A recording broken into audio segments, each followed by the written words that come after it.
Mummy आणि मामी ह्या दोघीही आल्या होत्या. त्यांनी अचानकच आम्हाला सरप्राईज दिलं. हाय फ्रेंड्स, सकाळी उठून सगळं आवरून वगैरे घेतलं, आंघोळी वगैरे चालल्या होत्या, चहा नाश्ताही झाला. मग म्हटलं आता कपडे लावून टाकावे मशीनला.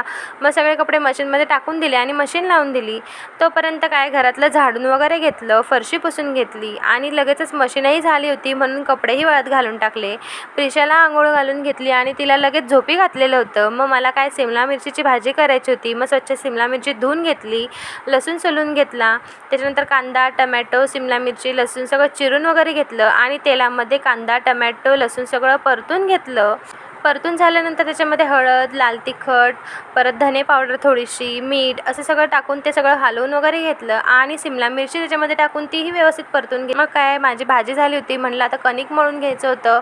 मग कणिक मळून झालं, पोळ्या लाटून घेतल्या आणि मस्त असं जेवण वगैरे केलं.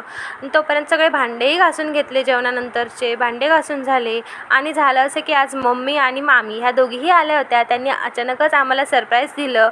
त्यांनी मला सांगितलंच नव्हतं की ते येणारे प्रिशाला भेटायला म्हणून. मग काय त्या आल्या, प्रिशासोबत मस्तपैकी मस्ती वगैरे केली. त्यांनी तिला घेतलेलं होतं. मग मस्त चहा वगैरे केला त्यांच्यासाठी, चहा बिस्किट वगैरे असं सगळं खाऊन घेतलं आणि तोपर्यंत प्रिशानेही एक झोप घेऊन घेतलेली होती. आणि त्याच्यानंतर मग काय ह्या दोघींना जायचं होतं. खरं तर ह्या दोघींची जायची इच्छाच होत नव्हती प्रिशाला सोडून, पण मग काय त्या गेल्या, निघून गेल्या. आणि मग काय तोपर्यंत किशोरही ऑफिसवरून आले होते. ते आल्यानंतर मग काय मस्त देवपूजा करून घेतली, म्हणजेच शुभम करोती वगैरे असं सगळं म्हणून घेतलं. दिवा लावून घेतला, देवाच्या पाया पडल्या. आणि हे आज काय जेवायला घरी नव्हते, हे बाहेर जाणार होते. सकाळच्या पोळ्या तर होत्या, पण म्हटलं आता माझ्यासाठी थोडासा फ्राईड राईस करून घेतला.